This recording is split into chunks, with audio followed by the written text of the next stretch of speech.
If you have a question about Jason, about the book, about a song, ask these guys or me. They were there. Yes? What was the chemistry like between Steve Albini and Jason? Professional.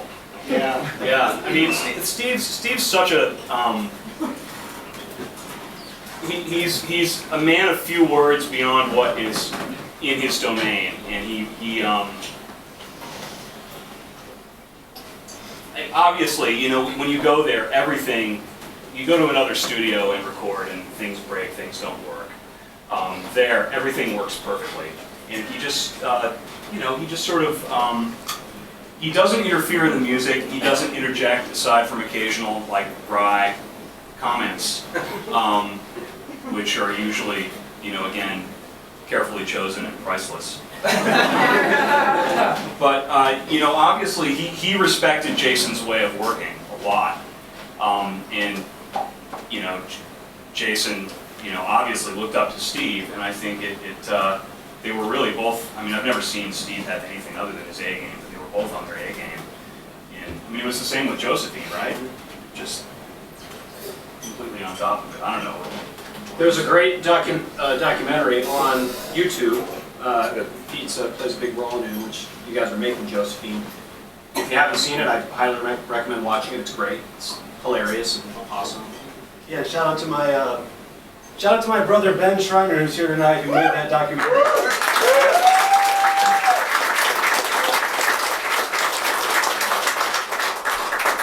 And as a testament to everybody's work ethic, that Ben was in there, you know, during the actual takes that went on the record, and Steve was there, you know, catching everything live, and Ben was making sure not to unplug any instruments as he climbed around us. Yeah, that's great. Molina's favorite English classic. Does Jerry Rafferty count? Yes, yes he does.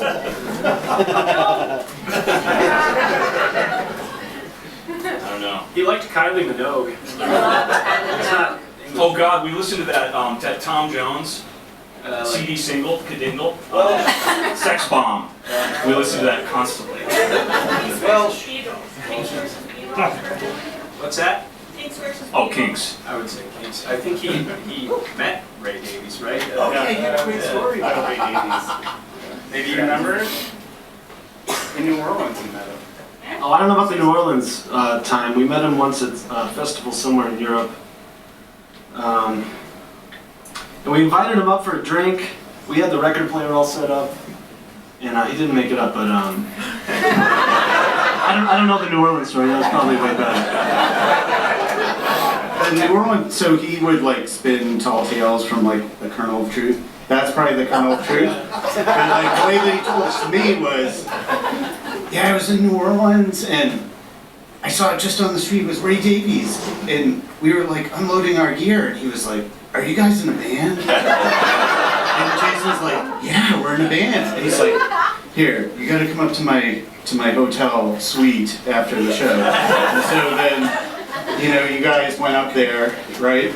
And he had a turntable. There was a turntable, and he was like listening to records, and he was really into new music. And he hung out with them all night, and it was awesome. Yeah, I'm sure that was super great.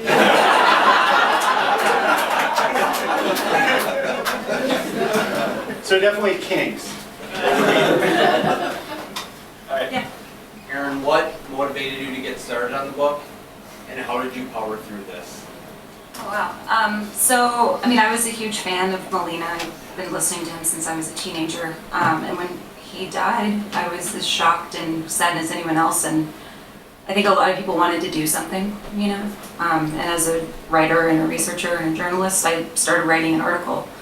And I learned on the last tour that I did with these guys that I was the first journalist to ask the band what was going on or how they felt. There was a lot of things being written, but I guess no one had talked to the band, and so I gained a little bit of trust in doing that. So I wrote an article, a long-form article for the Pitchfork Review, but in doing that, there were so many amazing stories, and I just realized how multifaceted Jason was, how fascinating his upbringing was, how prolific he was, how hilarious and silly and goofy he was. Just all these things that I don't think were told in a really complete and holistic way, and I thought, well, I've never written a book, but I'll write one.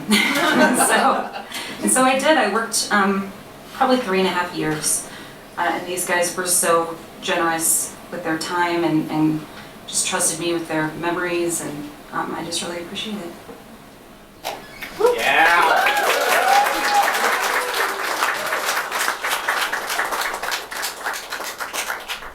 What was the hardest part of finishing it?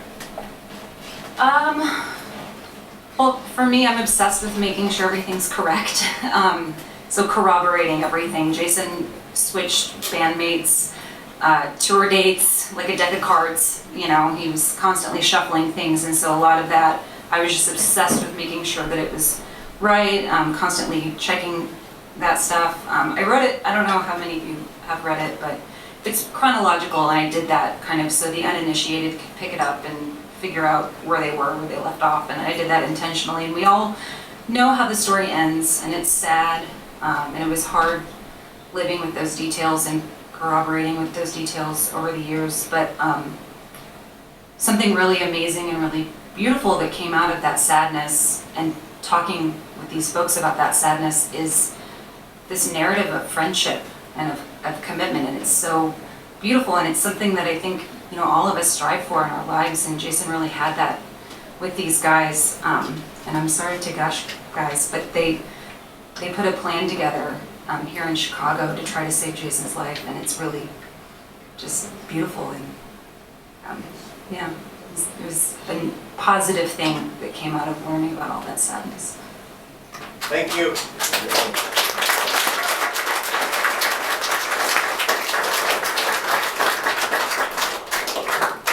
Can I ask a nerdy lyric question?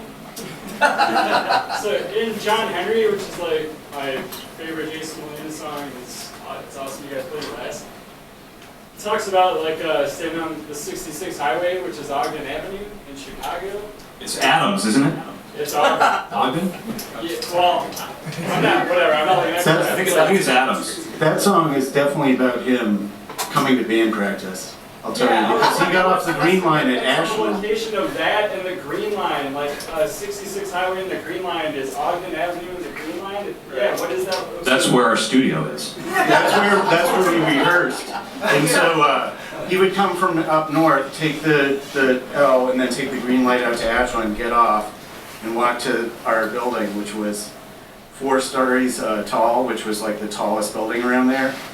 And we'd go up on the roof a lot beforehand, so I think that building is the And mountain. there's that photo, that promo photo of him, Yeah, like exactly. really famous, is him on that building, right? Exactly, I'm yeah. sorry, but I. Yeah, well, after we load up the pickup, that's where we're going back to. Another geographical note is that across the street is Peoria Packing, which is this big butcher shop, but there used to be in the corner of what is now their parking lot, the Peoria Lunchbox, which was this kind of awful little burger and fries place that Jason loved because it was right there. And so when we rehearse, it would last like 20 minutes before he'd get bored and want to stop practicing and want to go get a burger and fries. So we went there all the time, and then. One day, well, on September 12th, 2001, Jason and I, he was working at the print studio with me, and we went over there to get the burger and fries, and the people who worked at the guy who owned the Peoria Lunchbox treated us to this kind of flinging spittle rant about how we should kill all the towel heads or something like that, and we kind of like we got our burgers and we never went back. So that was it for, and then it was bulldozed not long afterwards. Why do you guys open with one of the most obscure Ohio songs that you could possibly think? That's my favorite song. I don't know, but that was another big show opener, wasn't it? That one and Almost Was Good Enough. I mean, we opened several tours with that song every single show. And, it got released on that Italian Live Yeah. CD that you may know. and there were a few songs. Constant Change, which is the second song that we played, he released that with other people, but we had played all these songs on the road. We're like, we're gonna go make an awesome fucking record now, and that never really happened. But we did release this Italian live CD. So if you're curious to hear more of us playing that material, and perhaps some underappreciated gems of his, check that record out. So good. You came to me as a ghost. Correct. Yeah. And that record sounds a lot like Ghost Tropic, which I just listened to a couple nights ago, which I love that record. And I think there's some of what we did kind of fused into him making that record after we came off tour, again, not with us. That said, it's another beautiful record that he went and made with other people.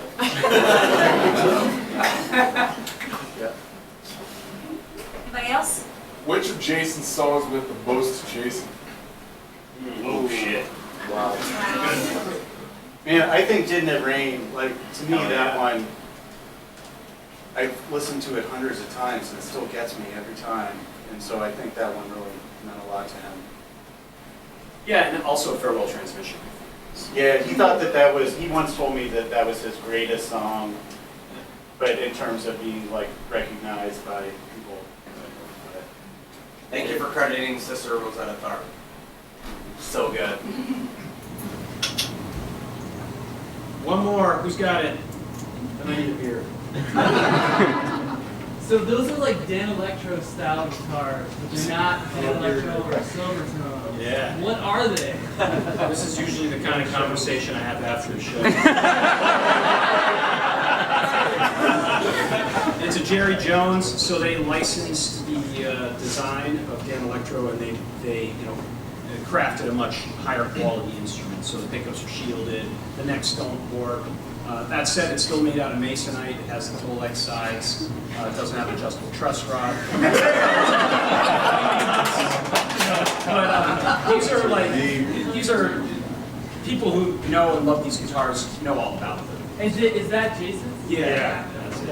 So that's Link Ray's signature.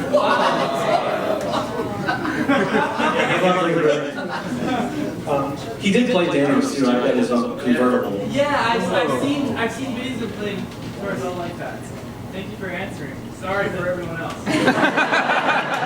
Thank you guys for doing it. Talk to us later.